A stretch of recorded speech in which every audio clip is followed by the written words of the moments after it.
Prime Minister reminds bureaucrats that administrative posts are not permanent, calling for a zero-tolerance corruption policy.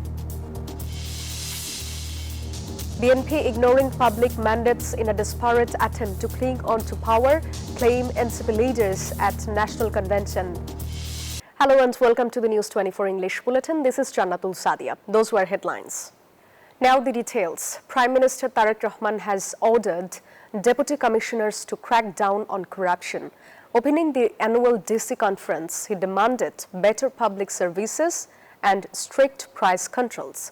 The Prime Minister told officials that honesty is the only path to promotion. He warned that corruption will not be tolerated. He urged DCs to stop food adulteration and enforce energy-saving rules. Finally, he pledged to fulfill all election promises and the July Charter. NCP leaders accused the BNP of avoiding reforms to cling to power. Speaking at the National Convention in Dhaka, Member Secretary Akhtar Hussain accused the party of ignoring the public mandate. NCP leaders stated the government failed to form a constitution reform commission. Organizer Sarjis Alam urged citizens not to forget 17 years of exploitation. Meanwhile, Professor Dilara Chaudhary warned that without the July Charter reforms, the country might return to authoritarian rule.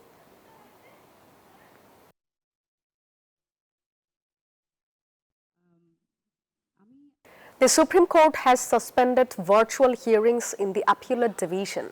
This decision followed a formal order from the Chief Justice. A notice signed by the registrar confirmed that online sessions on Wednesdays and Thursdays are now paused. Virtual courts had been running twice a week since April. However, many lawyers recently campaigned to cancel the digital system.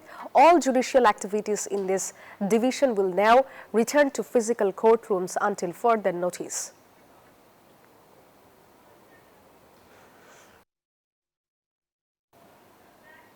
Police have filed a charge sheet against former Prime Minister Sheikh Hasina and 39 others. The case involved the attempted murder of a student activist during the July protest. Student leader Ashik was shot in Mohammadpur last year. Initially, over 100 people were named in the case. However, police have now cleared 127 people due to a lack of evidence. The formal charges were submitted to the court following a detailed investigation.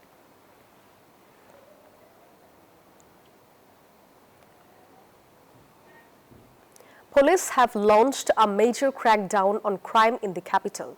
Officers arrested 58 extortionists across Dhaka in just 48 hours. The DMP commissioner announced a zero-tolerance policy to ensure public safety. Special raids are now targeting high-crime areas to block escape routes.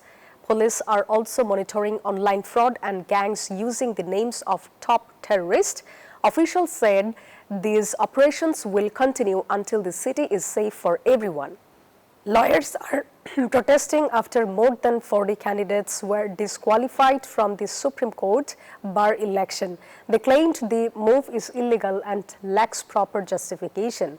The candidates said their nominations were cancelled without any prior notice or public screening.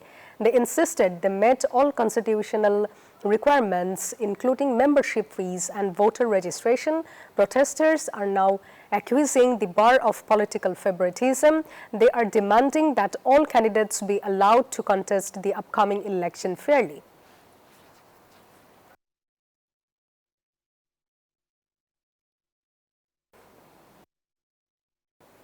Journalists have warned of boycotting court coverage if access to proceedings remained restricted. The protest took place at the Supreme Court on World Press Freedom Day. Media workers formed a human chain outside the main gate, wearing black clothes in protest. They said a free and independent press is vital for democracy. Speakers alleged restrictions on courtroom access are silencing media voices. They urged authorities, including the Chief Justice, to ensure a safe working environment. Farmers in Sunamganj are losing their ripe crops to early flooding and waterlogging. Local residents blamed poorly planned dams for the disaster. They claimed the Water Development Board's negligence has ruined their only harvest. Heavy rain has turned the Haur region into a nightmare without proper drainage. Water has nowhere to go. Farmers said soil dams were built where sluice gates were needed. Local leaders warned that these losses could impact national food security.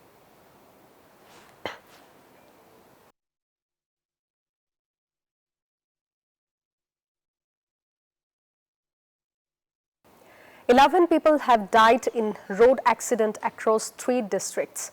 The deadliest crash happened in Sylhet, where 8 construction workers were killed.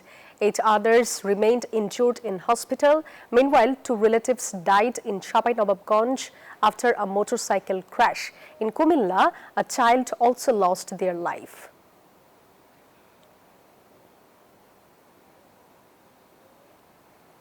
That's all from the newsroom today. Thank you for watching News 24. Please stay with us.